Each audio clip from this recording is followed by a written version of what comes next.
एक समय की बात है। एक बहुत बड़े म्यूजियम में एक रहस्यमयी कमरा था। यह कमरा पूरी तरह से शीशों से बना हुआ था। उसकी दीवारें, छत और यहां तक कि फर्श भी एकदम चमकते हुए दर्पण से ढकी थी।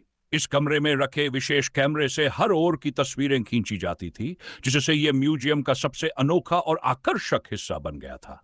एक रात जब म्यूजियम का सिक्योरिटी गार्ड जल्दी जल्दी में म्यूजियम को लॉक कर रहा था, तो वह गलती से इस दर्पण वाले कमरे का दरवाजा बंद करना भूल गया।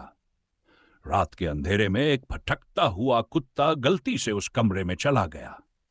जैसे ही वह अंदर गया, उसने अपने चारों ओर अनगिनत कुत्तों को देखा। हर तरफ उसे अपनी ही परछाई की प्रतिकृति नजर आ रही थी, लेकिन वह यह समझ नहीं सका कि यह सिर्फ उसके प्रतिबिंब है। कुत्ता डर गया। उसे लगा कि ये कई सारे कुत्ते हैं जो उसे घूर रहे हैं, घेर रहे हैं। भय से कांपते हुए उसने गुर्राना और भौंकना शुरू कर दिया। जैसे ही उसने भौंकने की आवाज निकाली, सामने दिखने वाले कुत्ते भी भौंकने लगे। यह देखकर वह और घबरा गया और भी जोर से भौंकने लगा, अपने ही प्रतिबिंब पर झपटने लगा, उसे काटने की कोशिश करने लगा। पूरी रात वह इसी संघर्ष में उलझा रहा, बिना यह समझे कि असल में कोई दूसरा कुत्ता नहीं है, वह सिर्फ खुद से लड़ रहा था। अंततः सुबह जब सिक्योरिटी गार्ड ने कमरे का दरवाजा खोला, तो उसने देखा कि वहां फर्श पर कुत्ता मृत पड़ा था।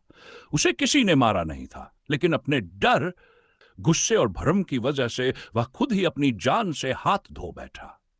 यह कहानी हमें जीवन का एक बहुत बड़ा सबक देती है। हमारी दुनिया भी एक दर्पण के समान होती है। हम जैसा सोचते हैं वैसा ही हमें अपने आसपास देखने को मिलता है। अगर हम नकारात्मक सोचते हैं तो हमें हर जगह समस्याएं और दुख ही नजर आते हैं।